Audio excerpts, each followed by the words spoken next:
Salam jumpa kembali pada renungan harian Embun pagi hari ini. Pada hari ini kita akan dituntun oleh firman Tuhan yang mengingatkan tentang kewaspadaan terhadap harta ataupun kepada uang. Oleh karena itu sebelumnya kita bersatu di dalam doa. Damai sejahtera Allah yang melampaui segala akal dan pikiran, itulah yang memelihara hati dan pikiran. Amin. Saudara terkasih dalam Yesus, firman Tuhan untuk kita pada hari ini diambil dari Lukas 12 ayat 15. Dalam bahasa Batak Angkola dikatakan, "Dungi didok Yesus mahata tuhalak nadisi, manat jana jagohon hamu madirimunu, ake harubahat sajope artani halak, nada marguruti sinadungan nai anggongoluna." Dalam bahasa Indonesia, katanya lagi kepada mereka, "Berjaga-jagalah dan waspadalah terhadap segala ketamakan.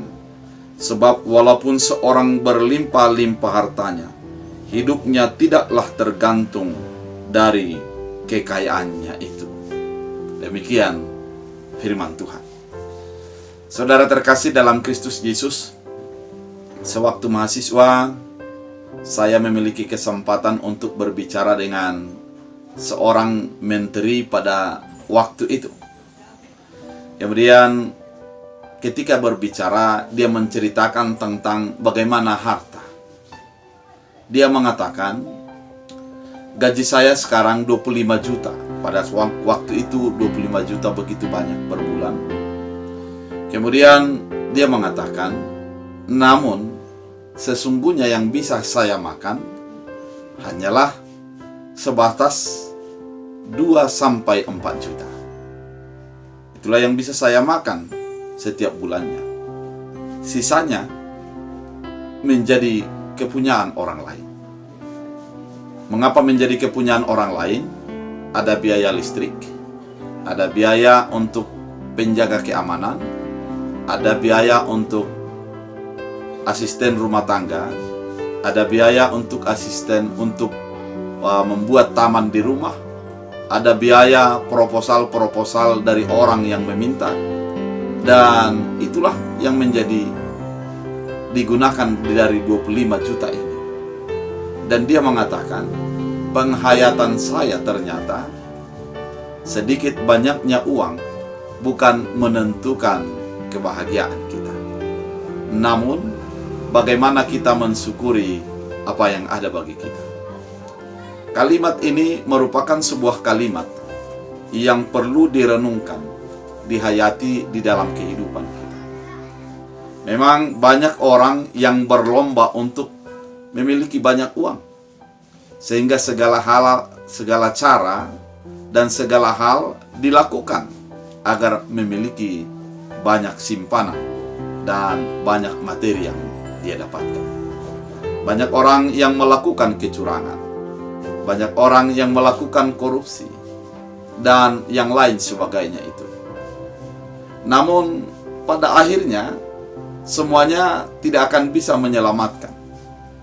Mari kita bayangkan, apakah dengan kita diobati di rumah sakit yang mewah dan semua fasilitasnya ada dan bisa kita bayar, maka kita tidak akan mati?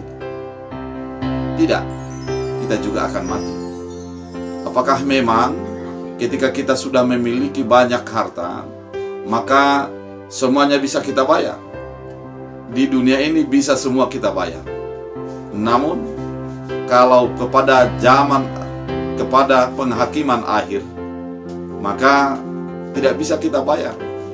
Yang dibutuhkan adalah iman kita. Oleh karena itu, saudara terkasih dalam Kristus Yesus, firman ini mau mengatakan, waspada kepada ketamakan. Tamak adalah sebuah sifat di mana perasaan kurang puas dengan apa yang dimiliki, kurang merasa puas dengan apa yang ada. Sebenarnya ketamakan ini bukan soal hanya seberapa banyak uang yang kita dapatkan, namun seberapa bersyukur kita dengan apa yang ada sehingga ketamakan akan hilang. Seandainya di dalam sebuah antrian vaksin ataupun di dalam pembagian-pembagian, banyak orang yang menjadi tamak. Ada orang yang ingin menjadi mendapat 2, padahal bagian hanya 1. Dan bahkan ada yang lebih, sehingga ditimbunnya untuk dia, sehingga orang lain menjadi menderita. Dan ketamakan ini sering terjadi pada saat ini. Banyak orang yang menimbun terhadap obat-obatan. Banyak orang yang menimbun terhadap vitamin-vitamin. Dan banyak lagi yang terjadi. Padahal ternyata ketika dihadapkan dengan penyakit, hal itu tidak akan dapat menyelesaikan masalah. Oleh karena itu, firman ini mau mengingatkan kita bahwa waspada kepada ketamakan. Cukupkan diri dengan apa yang ada. Dan buatlah apa yang kita dapatkan itu adalah merupakan sesuatu yang bermanfaat untuk sekitar kita, bukan hanya untuk kita. Oleh karena itu, ketamakan ini bisa akan menjadi terkikis ketika kita merasa cukup dengan apa yang ada. Saudara terkasih dalam Kristus Yesus, untuk perasaan cukup tergantung kepada penilaian kita terhadap apa yang kita miliki. Saya pernah berjumpa dengan seorang yang meninggal dunia. Ketika dia meninggal, dia meninggalkan banyak harta. Dan dia tidak memiliki istri dan anak. Dan apa yang terjadi? Hanya petinya yang mahal. Kemudian biaya penguburannya mahal. Dan meskipun itu dilakukan, dia masih tetap mempunyai uang. Dan uang yang ada baginya itu bukan lagi miliknya. Sudah menjadi bagian orang yang tidak berjerih payah untuk apa yang didapatkannya itu. Saudara terkasih dalam Kristus Yesus, ketamakan akan menjadi kekeroposan iman. Namun ketika kita beriman, maka akan mampu melihat segala apa yang kita dapatkan itu untuk menjadi kemuliaan dan menjadi kebaikan bagi banyak orang.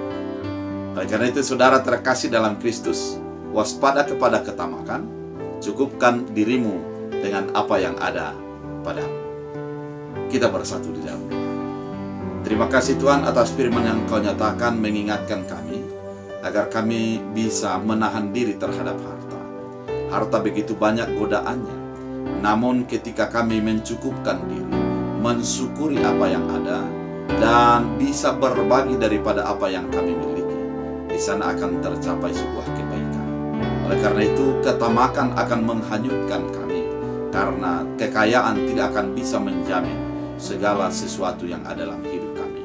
Namun dengan beriman kepada Kristus Yesus, segalanya akan terjamin. Jadikan firman ini menjadi bahagian hidup kami. Hamba berdoa, berkati setiap orang yang mendengarkan firman ini.